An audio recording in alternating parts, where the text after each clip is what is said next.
Iman increases and decreases. And Iman consists of three things. And it has to be all three together for me and you to be a mu'min. It has to be said with the tongue, believed in the heart, and proven in action.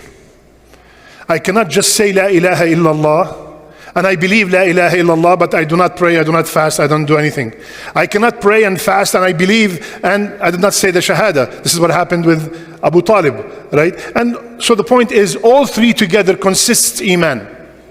And the difference between the people, if you look at the hadith of Muslim, Mu'min, Muhsin, the difference between the Muslim and the Mu'min and the Muhsin is their level of Iman that made them get elevated to that next level. Similarly in Jannah, the Muqarrabun, the difference from the Ashab al-Yameen, different from Ashab al-Shimal, because of the level of the Iman. Because of their level of Iman. Now, one of the primary reasons why Iman increases and decreases is challenges and hardships that we go through in our daily life. They affect our Iman a lot. How can we rejuvenate, revive our Iman when it goes down? Abu Darda radiallahu anh said something profound. He said, min fiqh al-mu'min, from the wisdom of a believer to notice that his Iman is low or high. So when I know and I notice, and many times people come to me and say, Sheikh, my Iman is like very weak. So how can we revive that Iman? And that will lead us to the dua of today. Number one of the best ways to increase and rejuvenate the Iman is to re-establish the connection with the Quran. Ya Akhwan, the Quran is the word of Allah Azza wa Jal, the word of Allah subhanahu wa ta'ala. Like our scholars said, if you want Allah to talk to you, read the Quran. If you want to talk to Allah, make dua. So Allah is talking to me. Ya ayyuhalladhina amanu. Yes, Ya Allah, order me. Orders in the Quran for every single person. There's a khitab for the kuffar, for the munafiqeen, for the believers, for the mankind, for everybody. So you open the Quran and you see where do you fit. When we increase the relationship with the Quran, definitely with the help of Allah, the Iman will increase. Second, giving in charity. Giving in charity increases Iman. And especially, listen carefully, especially if it is given hand in hand. Wallahi, the feeling when you give somebody charity and you see the smile on their face and you see the hand rising and making dua for you, it's completely different than going online and pressing a button. When we give it live, you immediately feel something in your heart that, subhanallah, your Iman increases.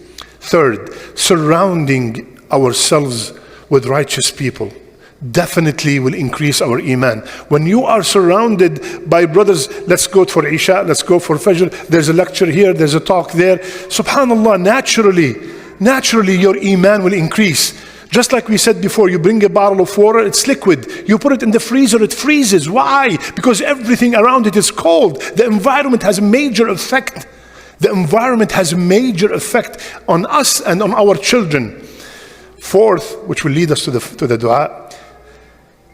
I mentioned this statement before and I repeat it again.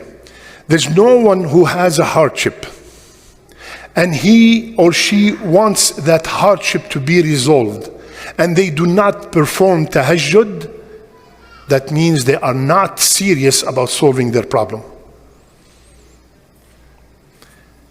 I am going through so much hardship, and I heard my Habibi Rasulullah sallallahu alayhi wasallam say that Allah descends to the first heaven at the last third of the night, and Allah, the Ghani, the one who can do anything, is asking at that time, what do you want so I can give you? And I'm going through so much and I'm snoring.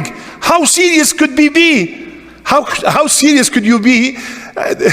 It's impossible. Allah is asking, if we say that there's a very rich, influential man at 4 a.m. coming to the masjid, and any problem you have, he will solve it. We will be here from now. Maybe the car did not start in the morning. Let me stay from now.